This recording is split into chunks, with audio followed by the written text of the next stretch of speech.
आज CTQ part 2 start करेंगे। CTQ पहले में हमने 2006-2009 के शायद 3 या 4 क्वेश्चन कराए थे। तो अगर नीट के प्रीवियस ईयर क्वेश्चन CTQ के में चलेंगे, अगर आपको करना है तो आप CTQ पार्ट 5 डाल के वहाँ से नीट के जो प्रीवियस ईयर है वो कर सकते हैं। अभी हम स्टार्ट कर रहे हैं। अभी क्या चल रहा है, रोटेशनल मोशन। नीट का पेपर अभी से 7 मई को है, तो जितना क्वेश्चन हो सकता है मैं उतना करा दूंगा प्रीवियस ईयर। CTQ मतलब क्या हुआ, कॉन्सेप्ट थ्रू क्वेश्चन ही कराऊंगा। कॉन्सेप्ट थ्रू क्वेश्चन लिखूंगा, उसमें जितना भी कॉन्सेप्ट होगा सारा कुछ उसमें एक्सप्लेन करते हुए आगे बढ़ेंगे। तो ये वीडियो देखने से पहले आपको एक बार ये पढ़ा होना चाहिए रोटेशनल मोशन, तो समझ में आएगा कि क्या चल रहा है। आज हम देखते हैं रोटेशनल मोशन का। 2010 में पूछा हुआ किसमें है, AIPMT में।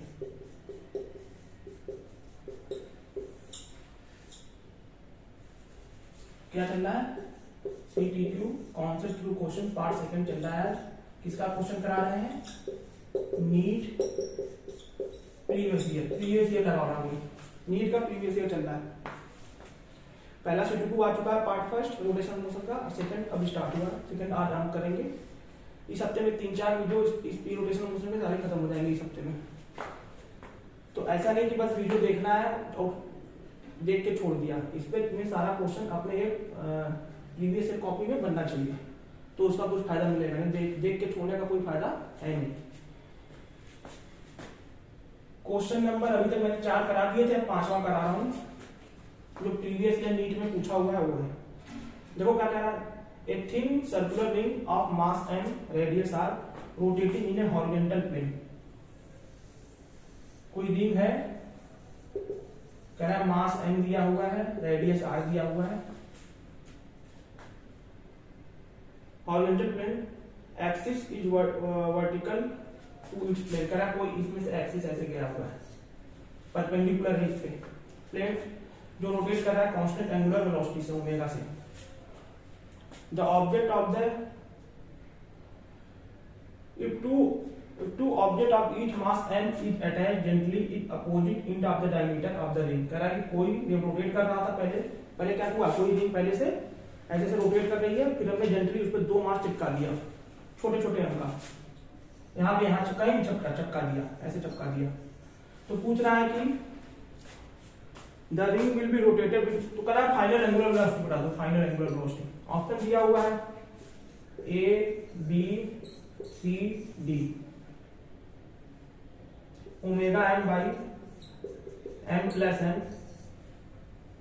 Omega m minus 2m by m plus 2m, omega m by m plus 2m, omega m plus 2m by m।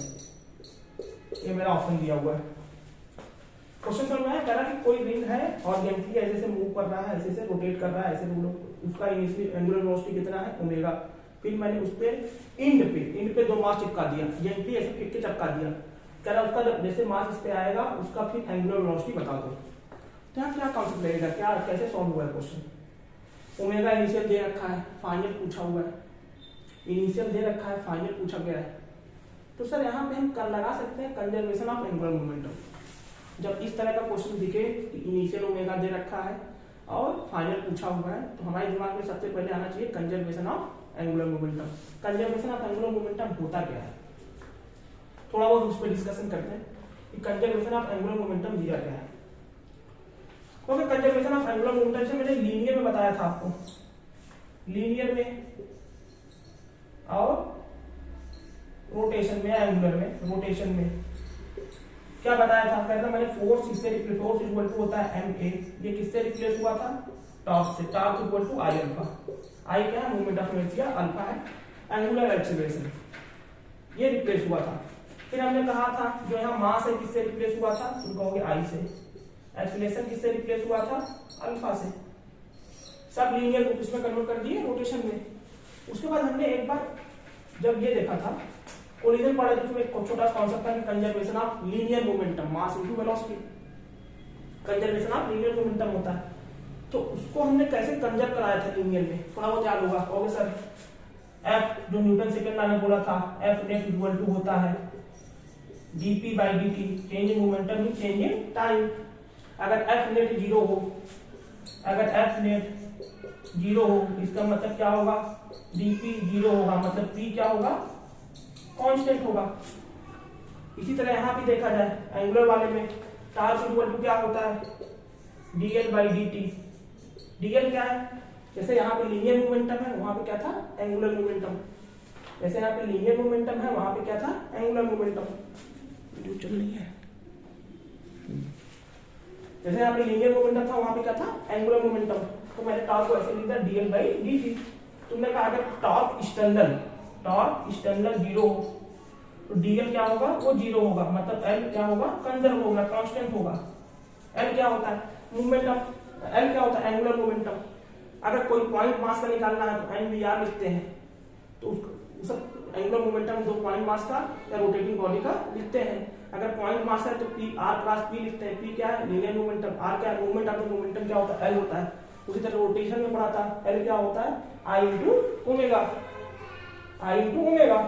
तो यहाँ पे देखें क्या एंगुलर मोमेंटम कंजर्व है क्या, तो कहोगे सबसे पहले तुम देखेंगे एंगुलर मोमेंटम कंजर्व कराने मतलब क्या है कि जो टार्क एक्सटर्नल है, एक्सटर्नल टार्क 0 हो, किसके अबाउट 0, कहोगे एक्सटर्नल टार्क किसके अबाउट 0, कहोगे एक्सटर्नल टार्क एंगुलर मोमेंटम के डायरेक्शन में 0, एंगुलर मोमेंटम के डायरेक्शन में 0 है। पहला केस कि अगर एक्सटर्नल टार्क एंगुलर मोमेंटम के डायरेक्शन में 0 होगा तो हम कंजर्वेशन ऑफ एंगुलर मोमेंटम निकाल लेंगे।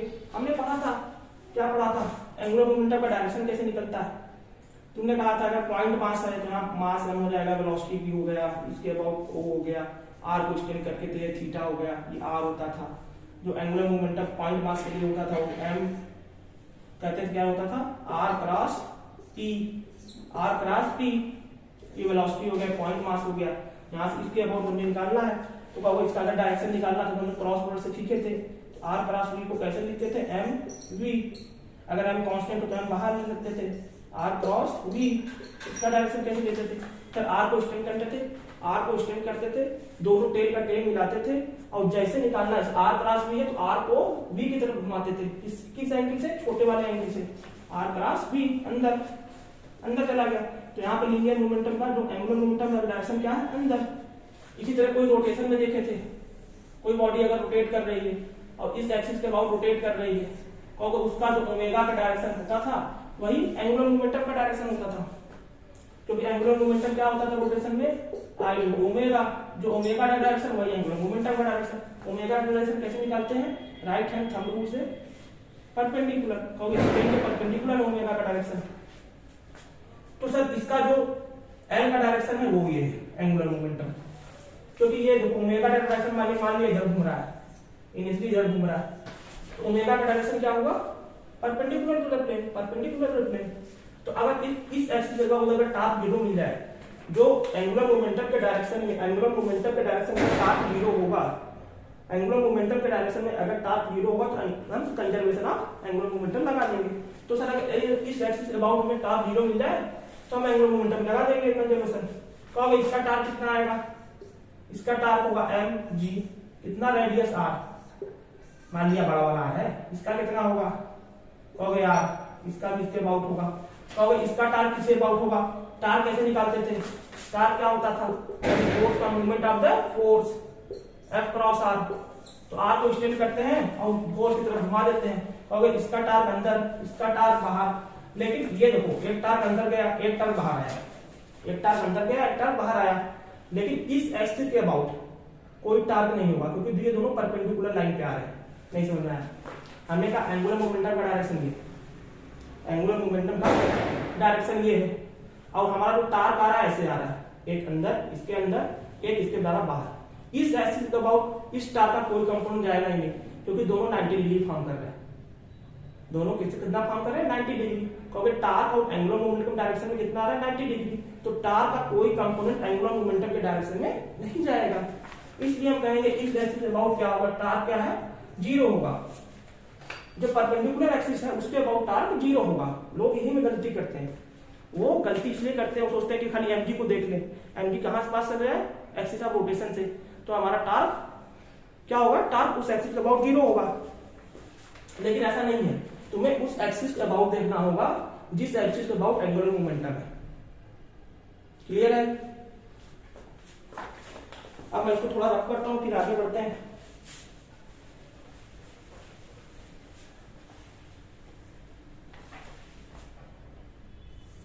कहोगे सर अगर एक लड़का खड़ा है, दोनों का हाथ ऐसे फैलाया हुआ है, हाँ, और ये कोई इस पे प्लेटफॉर्म में उस पे ये ओमेगा से रोटेट कर रहा है, ओमेगा से हाथ फैलावा हुआ है, कहोगे सर मास जितना एक्सिस ऑफ रोटेशन से दूर होगा उतना ज्यादा क्या होगा, मूवमेंट ऑफ इनर्शिया होगा। ठीक है, तुम कहोगे सर इसमें क्या है, इसमें क्या है, इसका mg एक्सिस ऑफ रोटेशन से पास हो रहा है, वो तो दिख रहा है, तो इस एक्सिस का अबाउट टार्क 0 होगा, इसके एक्सिस ऑफ रोटेशन के अबाउट टार्क 0 होगा। एक्सिस ऑफ रोटेशन के अबाउट ही क्या आएगा, एंगुलर मोमेंटम आएगा। कहोगे ये ओमेगा इधर है तो एंगुलर मोमेंटम L होगा, तो क्या इसमें कंजर्वेशन ऑफ एंगुलर मोमेंटम लगा सकते हैं, तुम कहोगे L initial equal to L final. तो देखो इसे हमने हाथ फैलाया था, ओमेगा से घूम रहा हूं मैं ऐसे ऐसे, जैसे हाथ कम किया, पहले एक्सिस ऑफ रोटेशन से क्या है, मास दूर है, तो आई क्या होगा, ज्यादा होगा, जैसे मेरा ये कम होगा ओमेगा बढ़ जाएगा। कहोगे कंजर्वेशन हो रहा है, कहोगे I1 into omega 1 equal to I2 into omega 2। पहले एक्सिस ऑफ रोटेशन से ये मास बहुत दूर है, तो I बहुत ज्यादा है, ओमेगा कम है, तो फिर क्या होगा, हमने क्या किया, I को कम कर दिया, ऐसे कर दिया हाथ, I कम होगा तो फाइनल ओमेगा बढ़ जाएगा। यही कंजर्वेशन होता है ना। एक एग्जांपल और देते हैं, जैसे स्विमिंग पूल में लड़कियां कोई कूदता है, लड़के कूदते हैं, खड़े हो गए यहाँ पे, खड़े होकर कूदते हैं, वो जब कूदते हैं तो अपना दोनों पैर अपना सर पेट के अंदर घुसा लेते हैं। क्यों घुसा लेते हैं, कहोगे ये एक्सिस ऑफ रोटेशन के अबाउट ये रोटेट कर रहा है, इसके अबाउट रोटेट कर रहा है, इसके अबाउट क्या, इसका mg यहीं से पास हो रहा है, तो इसके अबाउट क्या होगा, टार्क 0 होगा, तो एंगुलर मोमेंटम कंजर्वेशन दिखता है वहां पे। कहोगे पहले तो खड़ा था, यहाँ सेंटर ऑफ मास इसका है, पहले तो खड़ा था, इसका एक्सिस ऑफ रोटेशन से मास दूर था, तो आई ज्यादा था, ओमेगा कम था।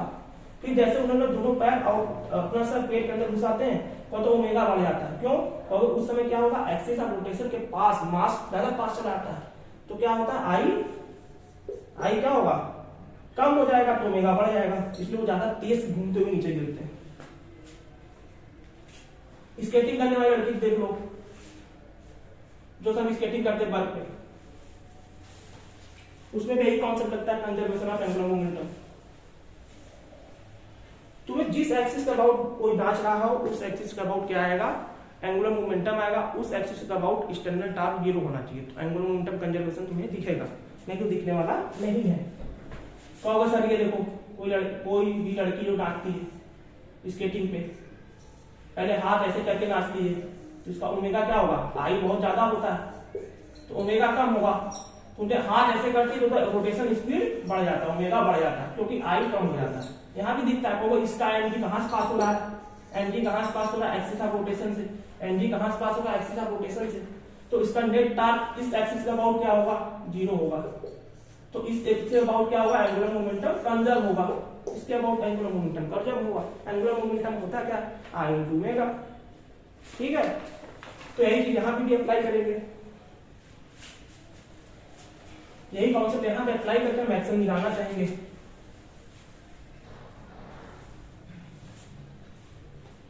इस एक्सिस का अबाउट क्या है, टार्क 0 है, और इस एक्सिस का अबाउट एंगुलर मोमेंटम भी है, तो एंगुलर मोमेंटम क्या होगा, कंजर्व होगा। लगा दो, और इनिशियल क्या दिया था, पहले दोनों मास था नहीं, फिर मैंने जेंटली इसके ऊपर लाके 2 मास रख दिया। इनिशियल कितना था, और initial Li equal to L final, initial angular momentum final angular momentum बराबर होगा। तो कहोगे पहले मास तो था नहीं, छोटा छोटा मास, ये खुद ही रिंग नाच रहा था, उसका मूवमेंट ऑफ इनर्शिया कितना होता है, कहोगे mr², इससे नाच रहा था ओमेगा से, मास रहा था तो उसका कोई एंगुलर मोमेंटम नहीं होगा, इस छोटे मास था नहीं।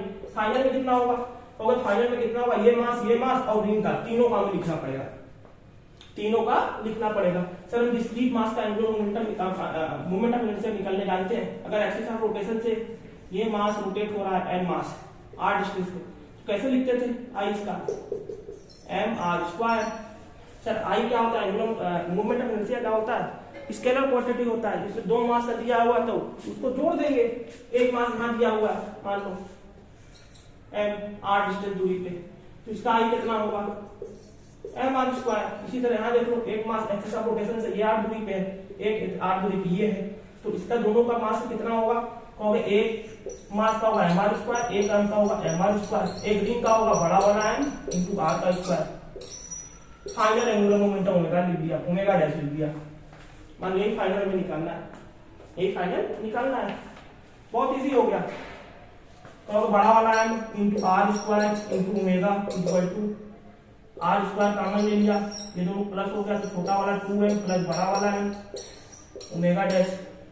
ओमेगा डैश कितना आ गया? आर से आर खा गया, तो ओमेगा डैश हो गया m बाई 2m प्लस बड़ा वाला m इंटू ओमेगा। तो ये हाँ ऑप्शन सी है तुम्हारा, मिल गया, ऑप्शन सी होगा। छापना तो छाप लो, नेक्स्ट क्वेश्चन करते हैं। ये AIPMT 2010 में पूछा हुआ क्वेश्चन है। कैसे कैसे बताया मैंने? कंजर्वेशन ऑफ एंगुलर मोमेंटम बताया, movement of inertia, conservation of angular momentum कहाँ यूज करते हैं, कैसे यूज करते हैं, देखना है कब कब कंजर्व होगा, कैसे होगा, टार्क किस एक्स के अबाउट 0 होगा, एंगुलर मोमेंटम का डायरेक्शन क्या होता है, सब देखना पड़ेगा आपको। बहुत बच्चे तो बस क्या करते हैं, उठाए एंगुलर मोमेंटम का, उनको दिमाग में चल ही नहीं रहा है टार्क किसके अबाउट 0 है कि नहीं है, टार्क एंगुलर मोमेंटम का डायरेक्शन क्या होगा, कुछ भी नहीं चलता है। बस उन्हें ओमेगा इनिशियल ओमेगा फाइनल दिया, कंजर्वेशन ऑफ एंगुलर मोमेंटम लगाया, आंसर निकाला। थोड़ा सा ऊपर नीचे दिया तो क्वेश्चन गया गलत। ऐसे नहीं करना है, एक एक चीज को ध्यान से सोच के करना है।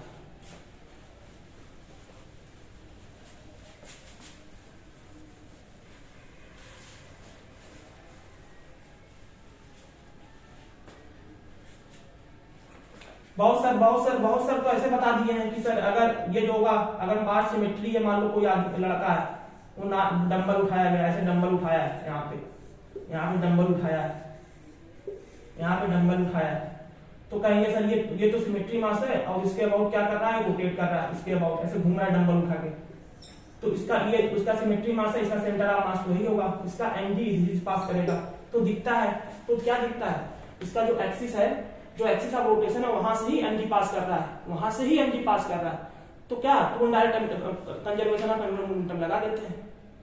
बहुत सारा मैंने वीडियो देखा, इतना ही बता के छोड़ दिया। जब सिमेट्री बॉडी तब ना अप्लाई होगा।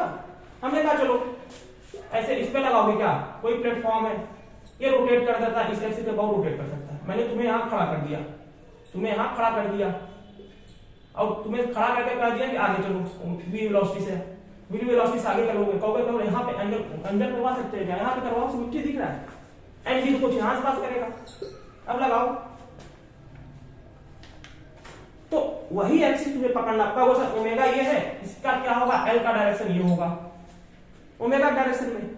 हाँ, अब ओमेगा डायरेक्शन में नेट टार्क देखना पड़ेगा 0 है कि नहीं, कहोगे सर इसका कुछ डिस्टेंस यहाँ होगा, इसका टार्क अंदर आएगा, इसके इस एक्सिस के परपेंडिकुलर अंदर जाएगा, और वो परपेंडिकुलर का कोई कंपोनेंट एल के डायरेक्शन में नहीं है, एल के डायरेक्शन में क्या हुआ, नेट टार्क 0 है, तब हम लगाते हैं। ऐसे नहीं कि सिमेट्री बॉडी है, वहां दिख गया एनजी पास कर रहा है, एनजी किसी तरह ऐसे रोटेशन, यहाँ पे एनजी पास ही नहीं कर रहा है। तो चीजें बहुत ध्यान से करनी है, क्योंकि जब देखो ये बंदा है और ये प्लेटफॉर्म है, ये रोटेट कर रहा है, हाँ एंगुलर मोमेंटम कंजर को लगवा सकते हैं, लेकिन अगर सोचेंगे तो अगर इस ड्यूरेंस चलेंगे तो ना तुम्हें दिखेगा नहीं कैसे लगाएंगे। मेरी बात समझ आ रही? तुम्हें क्या करना है, टार्क निकालना है।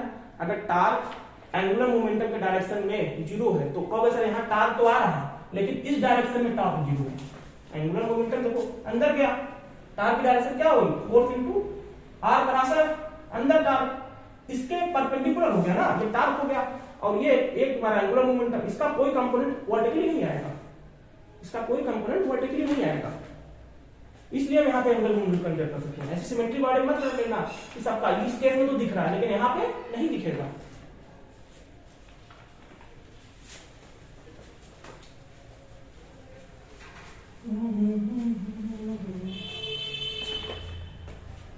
आप देखते हैं AIPMT प्री में पूछा हुआ है, प्री में पूछा हुआ है AIPMT 2011 में 2011 में पूछा the instantaneous angular position, question number 6 है, the instantaneous angular position, angular position मतलब थीटा दे दिया of a point on a rotating wheel is given as, given दे दिया है, क्या दिया हुआ, थीटा दे दिया हुआ टाइम के फंक्शन के साथ 2t 2 - 6t square. Correct torque, वो टाइम बता दो जब टार्क 0 होगा। Find time when torque of wheel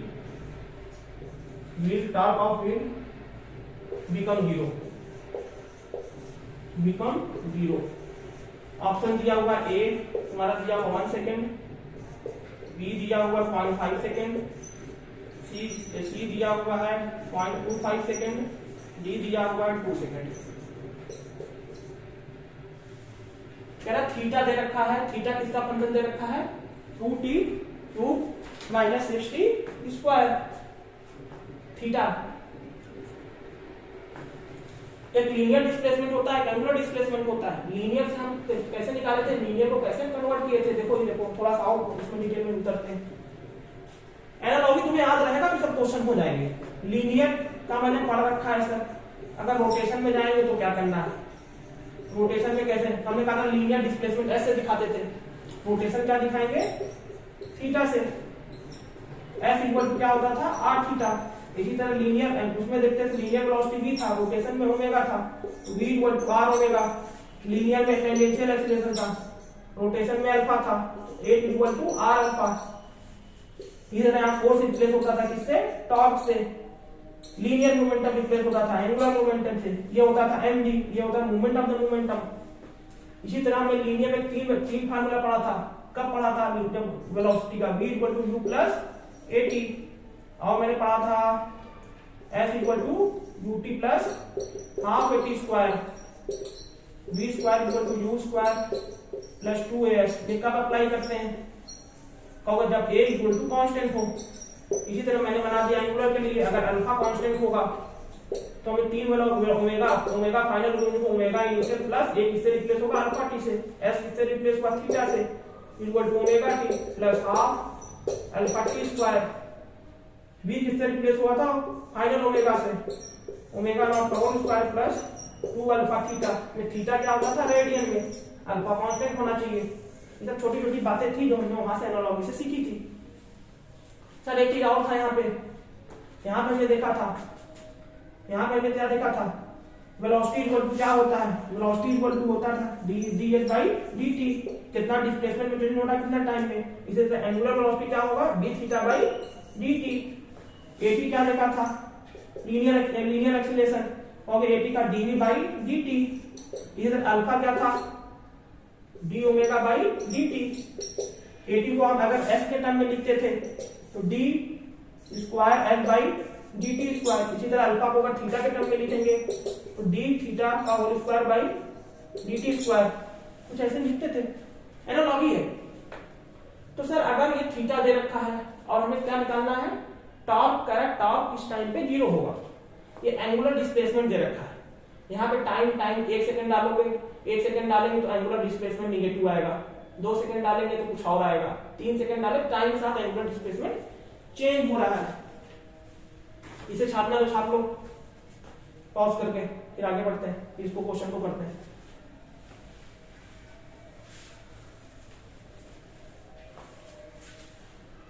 कहोगे सर यहाँ पे क्या रखा है, थीटा दे रखा है, थीटा क्या है, 2t cube minus 6t square.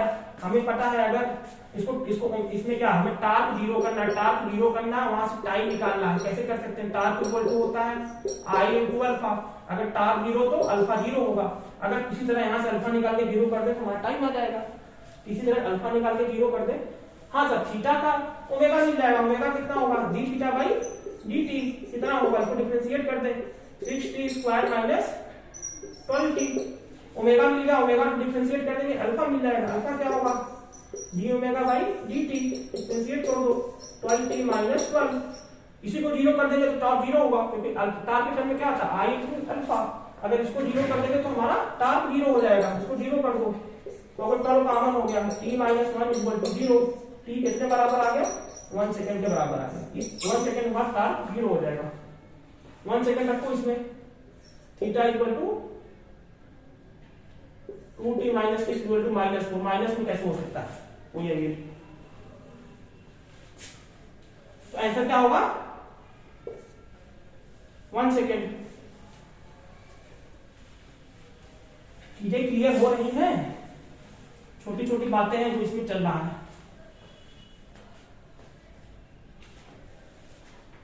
Question number 7 देखते हैं जो AIPMT प्री में पूछा गया है। कह रहा है से क्वेश्चन नंबर 7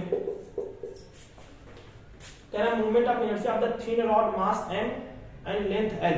कोई दिया है, कोई थिन रॉड दे दिया है जिसका मास m दिया हुआ है, लेंथ l दिया हुआ है। Length l about the axis passing through its mid point at perpendicular to its length. कह रहा है कोई मिड पॉइंट इसका क्या होगा, सेंटर ऑफ मास के अबाउट होगा। इसके अबाउट कोई एक्सिस दे दिया है, इसके अबाउट i कितना दे दिया है, I0। The movement of inertia about passing through the one inch. ये कोई इंच से निकालो या इसके चलो इसी से निकाल लेते हैं। कह रहा है इसके अबाउट i बता दो। ऑप्शन में देखे तो ऑप्शन दे रखा हुआ है, तो कैसे निकालेंगे? तो सर मुझे पहले एक्सिस थ्योरम था, देखो ये दिया हुआ है, कोई एक रॉड दे दिया है, कह रहा है इसके सेंटर ऑफ मास से ये एक्सिस पास हो रहा है। कह रहा है इस एक्सिस का मूवमेंट ऑफ इनर्शिया I0 दिया हुआ है। कह रहा है इस एक्सिस का अबाउट निकाल दो। ओके, पहले एक्सिस थ्योरम मुझे आता है। पहले एक्सिस थ्योरम क्या कहता है, अगर कोई सेंटर ऑफ मास का मूवमेंट ऑफ इनर्शिया पता है तो कहीं का भी निकाल लेना चाहिए। बस कंडीशन क्या है, दोनों एक्सिस पैरेलल होनी चाहिए। देखो एक ये है, इसके पैरेलल ये है, कितना दूरी है L/2 हो गया। तो इसके अबाउट I लिखेंगे, I सेंटर ऑफ मास पहले ही दे देगा I0 plus total mass m है, ये कितना डिस्टेंस हुआ, दोनों एक्सिस पैरेलल है, ये दोनों एक्सिस पैरेलल है, लेंथ इस पे L/2 डिस्टेंस पे है तो लगा देंगे टोटल मास m है, लेंथ कितना हो गया L/2 का होल स्क्वायर, तो कितना हो गया I0 प्लस mL²/4। इस अबाउट मूवमेंट ऑफ इनर्शिया आ गया। यही ऑप्शन है, option number second, option number second.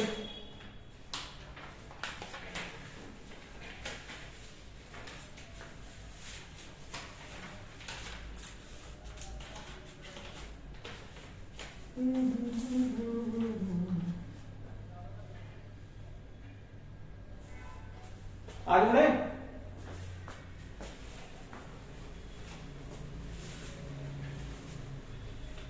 AIPMT में पूछा हुआ क्वेश्चन नंबर 8 नहीं, AIPMT मेंस में पूछा गया है। ये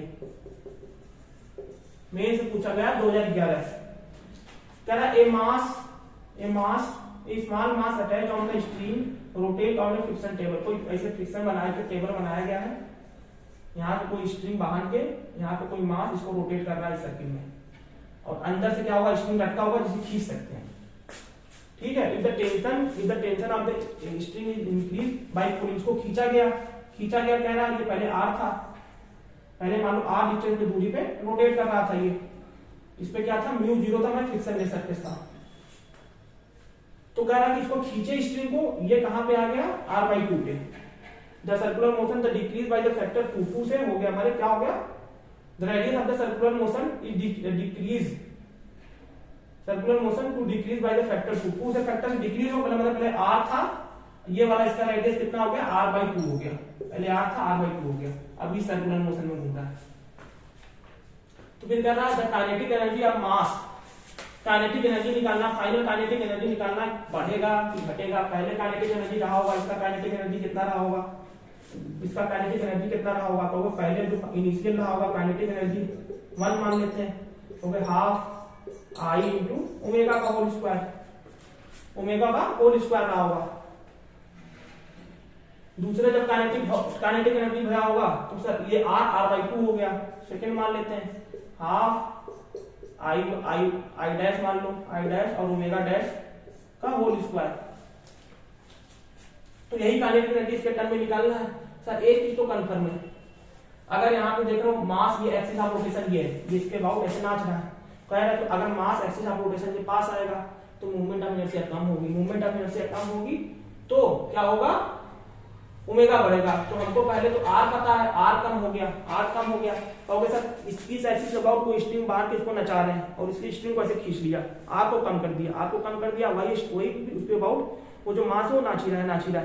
तो कहोगे सर जैसे मास एक्सिस ऑफ रोटेशन के पास आएगा उस तरह क्या होगा, आई क्या होगा, कम हो जाएगा, तो ओमेगा उसका बढ़ जाएगा। तो हमें आई और ओमेगा दोनों चाहिए निकालने के लिए। इनिशियल आई देखे कितना होगा, कहोगे इनिशियल आई कितना होगा, मास कितना दूर है, मान लो छोटा वाला मास है आर के डिस्टेंस की दूरी है, जो इनिशियल आई हो गया। ओमेगा यहाँ पे है, ओमेगा कितना, ओमेगा से नाच रहा है, ये रख देंगे। फाइनल देखें, कहोगे सर यहाँ पे क्या होगा, ये एक्सिस ऑफ रोटेशन होगा, ये एक्सिस ऑफ रोटेशन होगा। यहाँ पे क्या है कि क्या है, इस axis through out net torque 0 है, नेट टार्क क्या है 0 है, इस axis through out net torque, इसका एक mg आएगा, इसका एक टार्क परपेंडिकुलर आएगा, इस एक्सिस थ्रू आउट n है, तो इस axis through out net torque क्या हो गया 0 हो गया। तो पहले हम कंजर्वेशन ऑफ एंगुलर मोमेंटम करके इसका ओमेगा निकालेंगे।